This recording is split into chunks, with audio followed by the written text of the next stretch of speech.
does it mean to be a man today? How can men empower women? How can men start to talk? And what ended up happening was we went and... It looks like this case is far from over and could stretch on for several weeks. There were people inside the courtroom during the pre-hearing, and now we're getting a clearer picture of what actually happened. From what's been discussed, there's still a lot up in the air, and honestly, it feels like almost anything could happen at this point. After reviewing everything, the big question seems to be about the length of the trial. Initially, it sounded like it might last around 6 weeks, but that's not exactly the case. What was actually requested were 15 trial days from Blake Lively's side and another 15 from Justin's, which could bring the total to about 30 days. However, that doesn't necessarily mean it will go that long. It really depends on how much the judge decides to narrow things down. A major factor in that decision is whether the judge dismisses the FIHA claims. If those claims are removed, then the case would essentially come down to a breach of contract issue, which is much more straightforward and easier to prove. In that scenario, the trial would likely be shorter. On the other hand, if FIHA remains, then Blake Lively would be able to argue that she had a valid reason for filing her complaint,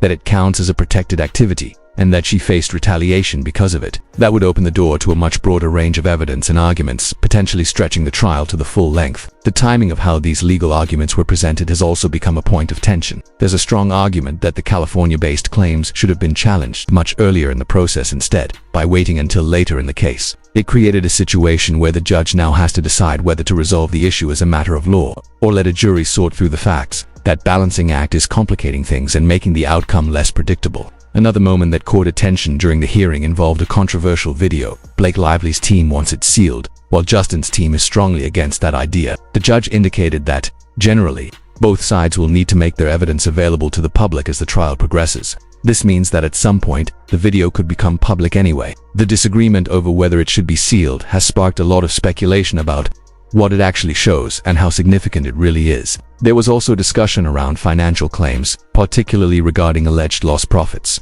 Blake Lively's team is arguing that the value of her business ventures dropped significantly and that this should count as damages. However, the opposing side pushed back, saying those losses are speculative and don't directly translate into money out of her pocket, since she isn't receiving direct payouts tied to those valuations. They argue it's difficult to prove a real financial loss. The judge appeared to be weighing these arguments carefully, especially given how large and uncertain the claimed damages are. Overall, the hearing didn't settle anything definitively, but it did highlight just how complex and uncertain this case has become, with key decisions still pending and multiple legal angles in play. The direction this trial takes could shift significantly depending on what the judge decides next. From my perspective, that argument probably shouldn't be allowed in at all, and it's easy to see why it raised eyebrows in the courtroom. Another major issue that came up was Blake Lively's team trying to introduce claims about Steve Sowitz's Allegedly having access to $100 million and suggesting he could use that financial power to aggressively pursue legal action against her. Their goal seemed to be to paint a picture of imbalance to show the jury that Blake Lively was up against someone with significant resources and influence, which could make her actions appear more reasonable or justified under pressure. However, that strategy immediately opened the door for the other side to respond in kind. Justin Baldoni's team argued that if wealth and financial standing are going to be used as part of the narrative, then it would only be fair to examine the financial position of Blake Lively's own household, including how much Ryan Reynolds is worth. That kind of counterargument highlights the risk of introducing wealth into a case like this. It can quickly spiral and shift the focus away from the actual legal issues and toward a comparison of who has more money, which isn't supposed to be the point of a trial. Because of that, it seems very likely that the judge will exclude those kinds of arguments altogether. Courts generally try to avoid letting financial status influence a jury unless it's directly relevant, and here it feels more like a strategic narrative tool than a necessary piece of evidence. On top of that, the damages being claimed by Blake Lively's side are already under scrutiny for being too speculative. They're attempting to tie alleged actions to large-scale financial losses across various business ventures, but the connection isn't clearly defined. Just because the value of a brand or company fluctuates doesn't automatically mean it was caused by the opposing party.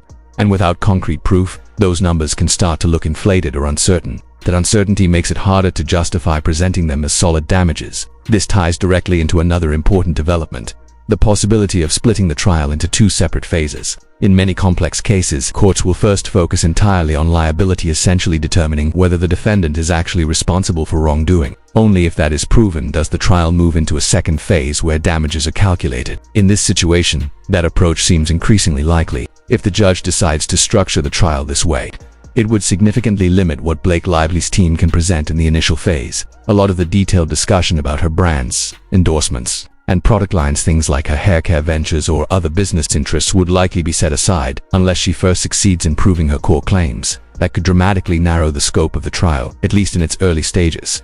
When it comes to timing, the uncertainty is still a big issue. Technically, the judge has the authority to make these decisions very close to the start of the trial, even just days before, but doing so would create logistical challenges for both sides. They've been asked to narrow down their exhibit lists and estimate how long the trial will take.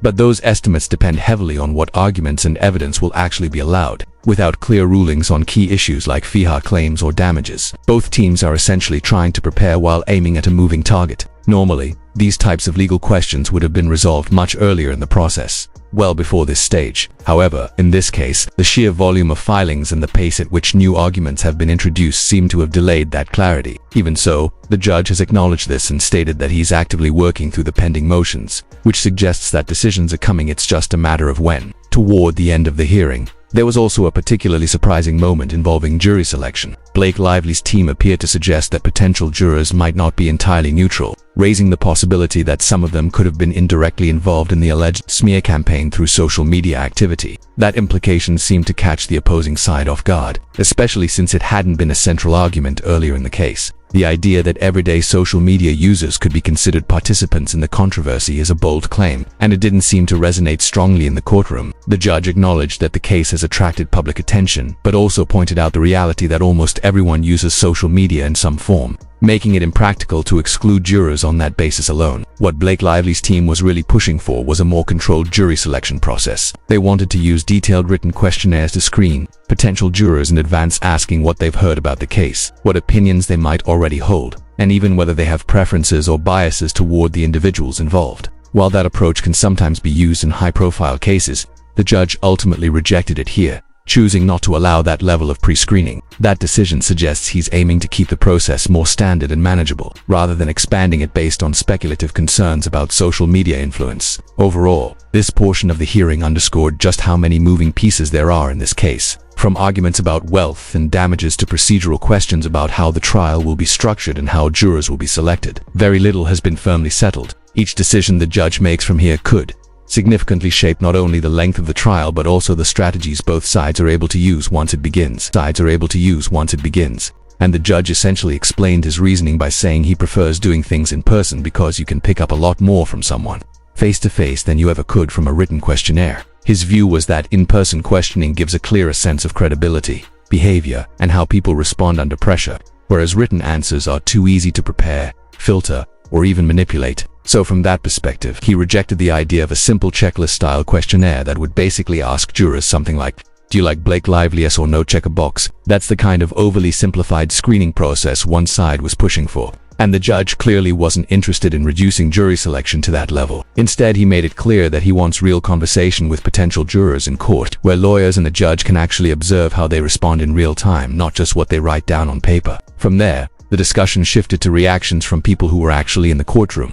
And Kim raised an important question about the overall atmosphere. She basically asked what the vibe was like inside, whether the judge seemed to be leaning toward one side, whether there was any noticeable frustration or bias, or if everything still felt neutral. It's a fair question in a high-profile case like this, where every small reaction from the bench gets analyzed. Rick responded first, explaining that it's actually quite difficult to read Judge Lyman consistently because he tends to question both sides evenly. According to him, that pattern hasn't really changed throughout the hearings, and the judge maintains a fairly controlled and neutral courtroom presence. However, Rick did note that today felt different in terms of energy. He felt that the Wayfarer team came in much more prepared and more aggressive compared to the previous hearing, describing them as more on fire in how they presented their arguments. He also pointed out differences in style between the attorneys. One lawyer, he noted, is extremely careful and measured with their words, slow, deliberate, and precise, while another is much more forceful and direct in delivery. The kind of speaker who hits hard and doesn't waste time. That contrast in courtroom styles seemed to shape how the arguments landed.